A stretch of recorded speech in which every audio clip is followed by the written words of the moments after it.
Assalamu alaikum, paix sur vous. Aujourd'hui, nous allons parler d'une histoire importante dans notre série sur les violences de la Bible. Nous allons analyser un chapitre qui, selon moi, illustre parfaitement ce que certains qualifient aujourd'hui de valeur de la Torah. Moi, personne ne me fera taire pour la défense des valeurs et de l'État d'Israël, de mes valeurs, qui sont les valeurs de la Torah, du jaïnisme et de l'État d'Israël. C'est pour ça que je suis à l'Assemblée. Maintenant, voyons ensemble les valeurs que ce monsieur veut défendre. Mais avant d'entrer dans le vif du sujet, rappelons brièvement les événements de l'épisode précédent, dans le livre des Nombres, chapitre 25. Nous y avons vu que les enfants d'Israël sont tombés dans l'idolâtrie et la débauche sous l'influence des filles madianites.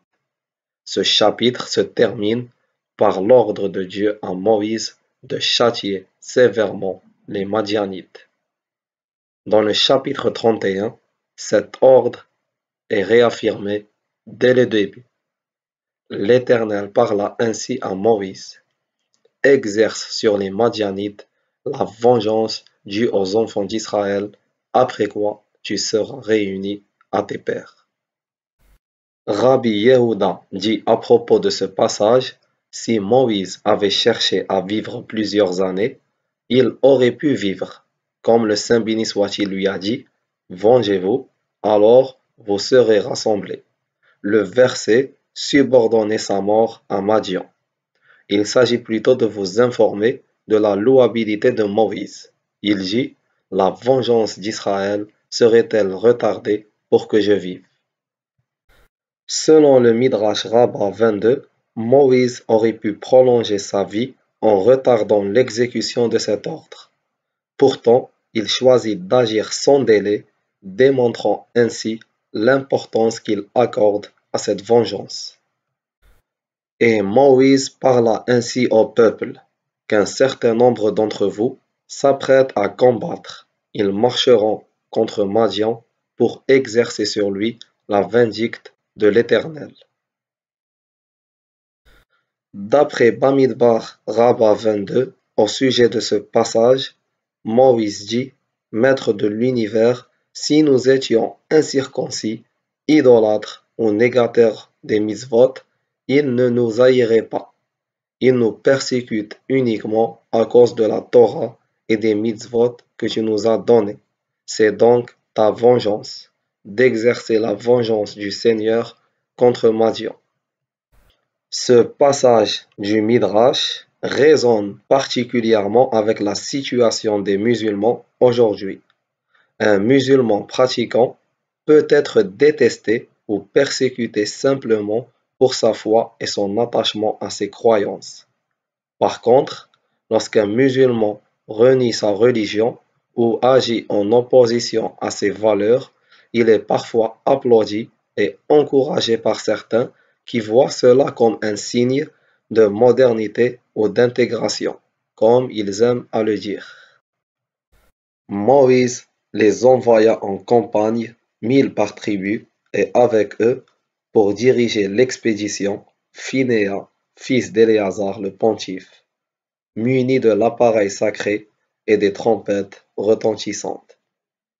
Pourquoi a-t-il envoyé Phinehas à la tête de l'expédition? Le Midrash nous répond: celui qui a commencé par la mitzvah, qu'il l'achève.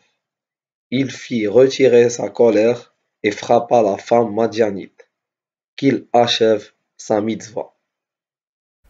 La Bible fait encore une fois l'éloge de Phinehas pour son acte de violence. Phinehas, rappelons-le, avait déjà calmé, entre guillemets, la colère divine en transperçant de sa lance un homme israélite et une femme madianite.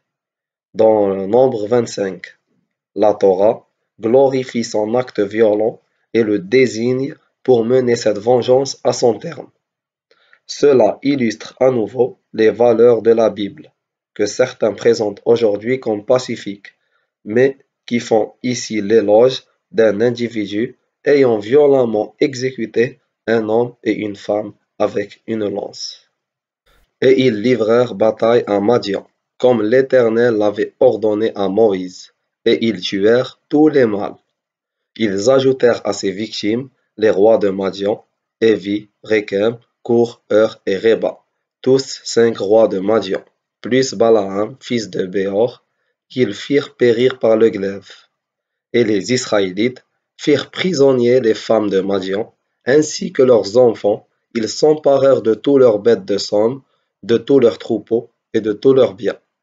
Et toutes les villes qu'ils habitaient et tous leurs villages, ils les incendièrent. Alors ils réunirent tout le butin et tout ce qu'ils avaient pris d'hommes et d'animaux, et amenèrent le tout prisonnier, bétail et dépouilles, devant Moïse, devant Éléazar le pontife et la communauté des enfants d'Israël, au camp dans les plaines de Moab, qui sont près du Jourdain, vers Jéricho. Moïse, le pontife Éléazar et tous les chefs de la communauté se portèrent à leur rencontre hors du camp. Selon la Torah, elle-même supposée refléter des valeurs vertueuses, les Israélites livrèrent bataille aux Madianites, tuèrent tous les hommes et le roi, prirent les femmes et les enfants comme captifs, pillèrent tous leurs biens en tant que butin de guerre, et mirent le feu à toutes leurs villes et villages. Après une telle démonstration de violence, on pourrait penser que la vengeance s'arrête là, que le compte des Madianites était réglé.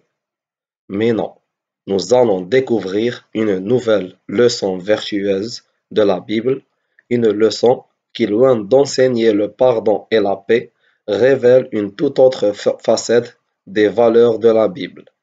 Ces mêmes valeurs que beaucoup disent aujourd'hui vouloir défendre.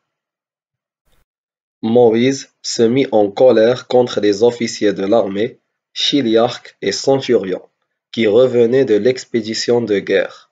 Et Moïse leur dit: Quoi? Vous avez laissé vivre toutes les femmes? N'est-ce pas elles qui, à l'instigation de Balaam, ont porté les enfants d'Israël à trahir l'Éternel pour Baal-Péor, de sorte que la mort a sévi dans la communauté de l'Éternel? Et maintenant, tuez tous les enfants mâles, et toute femme qui a connu un homme par cohabitation, tuez-la. Quant à celles qui, encore enfants, n'ont pas cohabité avec un homme, conservez-les pour vous. L'impensable se produit. Moïse reproche au chef de l'armée israélite d'avoir laissé en vie les femmes madianites, qu'il considère comme les principaux responsables de l'incident de Baal-Péor. Selon lui, elles méritent d'être exécutées. Mais l'instruction ne s'arrête pas là. Moïse ordonne également la mise à mort de tous les garçons, ne laissant en vie que les jeunes filles vierges. Il est également enseigné dans une baraïta, lorsque le verset dit: Mais toutes les femmes qui n'ont pas connu l'homme en couchant avec lui, gardez-les en vie pour vous-même, ce qui indique que les femmes adultes doivent être tuées, même si elles n'ont pas eu de rapport sexuel avec un homme. Vous devez dire que le verset parle d'une femme qui est apte à avoir des rapports sexuels. La Baraïta analyse l'ordre donné et précise que l'exécution concerne non seulement les femmes ayant effectivement eu des rapports sexuels, mais aussi toute femme considérée comme apte à avoir des relations sexuelles, même si elle était encore vierge. Quant aux créatures humaines, le nombre des femmes qui n'avaient pas cohabité avec un homme s'élevait à 32 000. 32 000 petites vierges, prises comme captives, tel est le bilan humain de cette expédition guerrière. Pour ceux qui veulent savoir. Comment osez-vous parler d'islam, juifs et chrétiens, en ayant de tels textes dans vos livres sacrés? Comment osez-vous critiquer notre religion alors que vous considérez ces passages comme étant véritablement la parole de Dieu?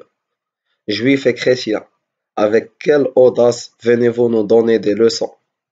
Et pour vous chrétiens, inutile de détourner la discussion en nous demandant de lire l'Évangile ou le Nouveau Testament. Pour vous, ce que nous lisons ici, c'est la parole de Dieu, comme je l'ai démontré dans une vidéo précédente. Pour ceux parmi vous qui croient que Jésus est Dieu, comprenez bien, selon votre croyance, c'est lui qui parle ici. C'est lui qui donne cet ordre. Alors, restez à votre place.